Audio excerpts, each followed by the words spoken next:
Alright, so first things first, gonna start off with setups. This is the setup that I usually use, Torva, Divine, Steads, Fury, obviously pretty much the best of the best. Obviously not everybody can afford that, so I'm gonna give you other options. You can range it. Probably the most recommended method for anyone that isn't experienced or doesn't want to take a hell of a lot of damage, because when you're melee you will take more damage. With when you range you can dodge the firewalls and stuff, as I will go into a bit later on in this guide. Firstly, so you have Torva, I have Torva here. You can switch that out for Bandos, Dragon Defender. Knight is not Helm. The cape can obviously be lowered to a fire cape or a kiln cape. Boots can be switched for Glavens or Dragon Boots if you're going to be ranging or can't afford Steadfast. And the ring, it can be downgraded to like a Berserker ring or something, but it's completely up to you. I find that Rapier works just fine. Divine can be switched out for an Ellie, a Spectral or a DFS, or you know, you can use a Dragon Defender if you want to, but you're going to need a Super Anti-Fire potion. Invent is Claws, that's obviously for specialing as much as possible. Dreadnips to help with the kills. You can set those on the souls, which I'll go into later on, or you can set them on the QBD itself while you're fighting the souls. Either works fine. An Overload, which is pretty much needed, but you can use extremes. It's gonna be, it's gonna be a lot harder though. Super Anti-Fire, if you're not going to be using a DFS, I would highly suggest Super Anti-Fire. If you are using a DFS, I would probably still suggest using it.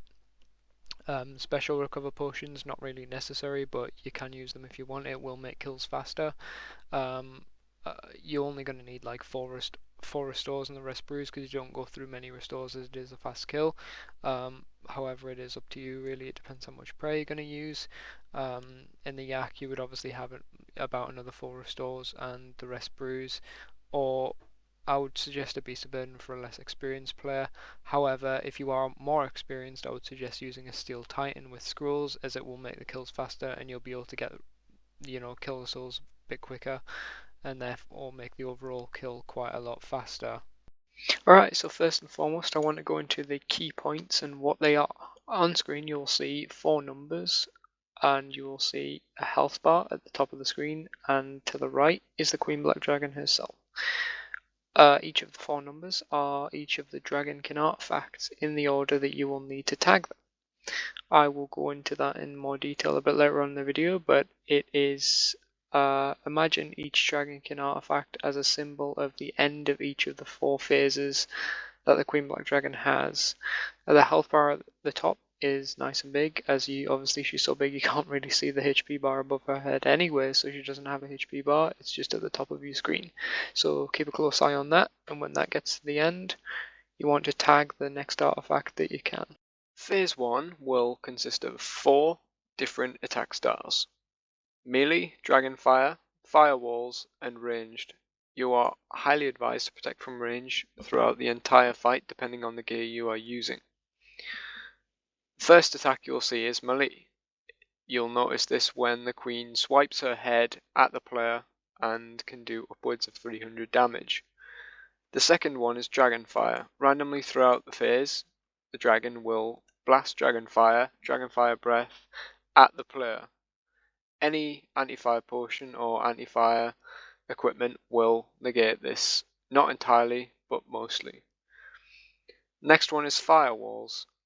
Randomly throughout the fight, you'll get a message in your chat saying the Queen is taking a huge breath, at which point you will see a firewall come towards you.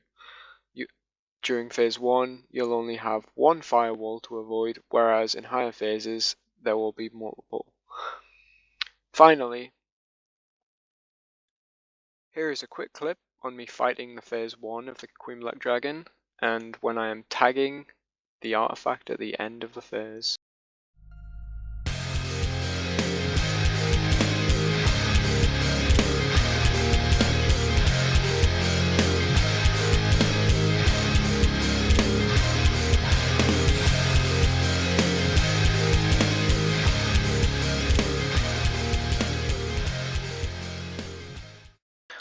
so in this image here, I want to point out the worm that is being spat out of the queen's mouth. These are very dangerous and will hit you with magic. This is why you want to tag the artifacts as quickly as possible after you finish the phase. You want to be ready to tag them as soon as it's going to die. Reason being is because you will spit out these repeatedly, time after time, and I don't think there's a limit to them, but if you have more than a couple of these, they can be very dangerous, and yeah, you want to tag the artifact as quickly as possible to avoid her from spitting out more than a couple of these at a time. Alright, so now on to wave 2 of the QBD fight. 2 attack styles which you will use have been added or changed to on top of phase 1. First of which is the firewalls, which you saw in phase 1, which is basically the Queen Black Dragon spitting firewalls. Like you've seen that before. However, now there is 2 firewalls instead of 1, so you've got an extra obstacle to dodge. I will show that on screen right now so you can see what it is. And yeah, this is another one of the attacks that will also advance in the next phase, so watch out for that. The next thing that's changed is that she will spawn Tortured Souls.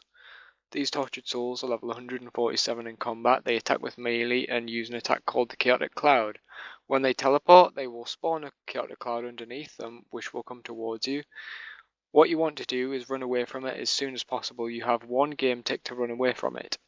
The idea is to trap the tormented souls underneath their own chaotic clouds so that they'll be hit their own damage and therefore you won't be damaged. However, it's not always possible. Best thing to do is just try and avoid them and run around the arena to avoid them being hit multiple 200 damage by the chaotic clouds yourself. Here's an example of me fighting wave 2 of the QBD.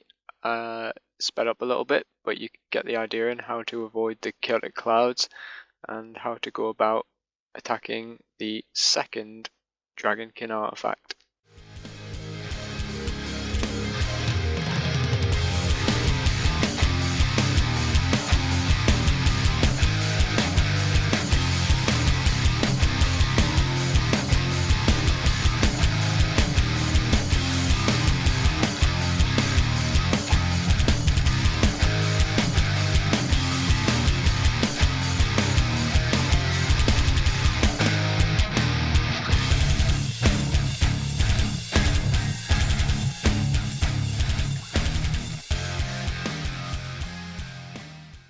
So now we're at the start of the third phase. This wave consists of everything that the first 2 waves have consisted of and more, which means that this wave is the most dangerous wave yet, only preceded by wave 4, which I will show later on in this video. The first thing you'll probably notice is the firewall attack. It has 1 more firewall added onto it, so this means that you have 3 firewalls coming at you every time she breathes fire. Not an easy attack to dodge, and one that you will most likely take damage from. Throughout phase 3 and 4, you will notice that the Queen Black Dragon actually changes colours, which means that she does different things which depict how much damage she takes by different attack styles. When she turns blue, it means that she's more resistant to magical attacks, and she's less resistant to melee and range attacks, which means that it'll be better to use a melee or range attack to damage her more. The Queen Black Dragon will also turn red, which means that she is more resistant to melee attacks and range attacks, and less resistant to magical attacks, so you'd be better off using magic to damage her if you want to do a lot of damage. Another one of the Queen's deadly attacks is the souls, the tormented souls which you have seen on earlier phases, which summon the chaotic clouds.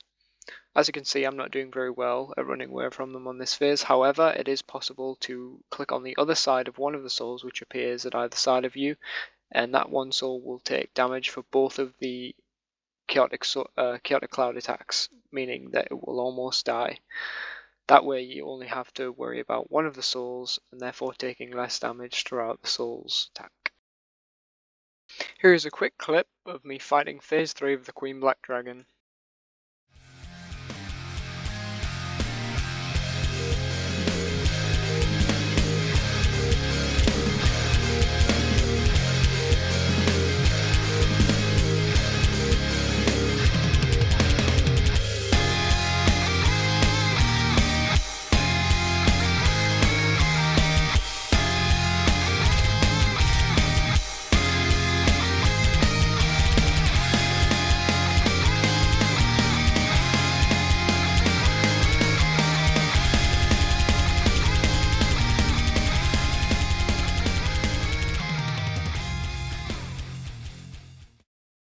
On the final phase, the first thing you'll probably notice is that this time you won't get 2 souls, you'll get 4 souls, which is double the deadliness. That means you've got to move double quick, or you'll get double hit and probably die. Yeah, that's right, you'll get hit 4 times 200 damage if you don't move, so you need to at very least, click away when the souls appear. The best tactic to use on this phase is it's quite hard to get all of the souls lined up. What you want to do is just click in the middle of where a couple of them are grouped up. That way you run through them, they group together, and they get hit by the chaotic cloud. There's not much else you can do other than keep high HP during this phase and make sure you don't get KO'd. And you thought that was the end. Oh, how wrong you were. The little tormented souls have something nasty up their sleeves called the time stop. During the time stop, every piece of damage that is done to your character will stack up over a certain period of time, which is approximately 10 seconds. So if you're stood in the middle of the arena when the dragon decides to do its extreme fire breath, you're pretty much dead. If it decides to summon souls during that time, you're pretty much dead. So yeah, I would highly suggest killing the ghost that is shouting about how time is short, and yeah, make sure it dies ASAP. Otherwise you will get time stopped and you will likely take a lot of damage and most likely die. And last but certainly not least is her extreme fire breath attack. This is one of the most dangerous attacks by far if you don't know how to avoid it. To avoid it, simply go to the edges of the arena where the Dragonkin artifacts 2 and 3 are located, and you'll be fine. Do not stand on the light bridge, however you will take rapid 200 damage if you do stand on the light bridge. If you are stood in the middle of the room when the dragon does its extreme fire breath, you will be hit rapid 270 to 300 damage. You do not want to be stood there when the ghosts decide to time stop. So stick to the outside of the arena and you should be fine. And that's it for Phase 4 tactics. I will now show you a clip of my Phase 4 of the QBD kill.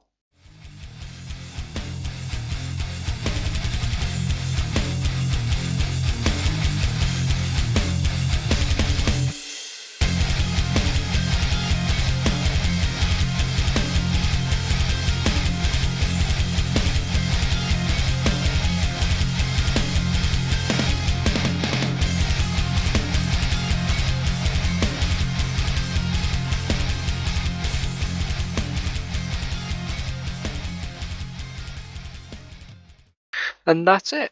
Once you're done, tag the final Dragonkin artifact and go down the staircase that rises in the middle of the room. If you like guides like this, don't forget to hit the subscribe button, don't forget to favourite, leave a comment if you have any feedback, and yeah, that's it. Thanks for watching. Cheers guys.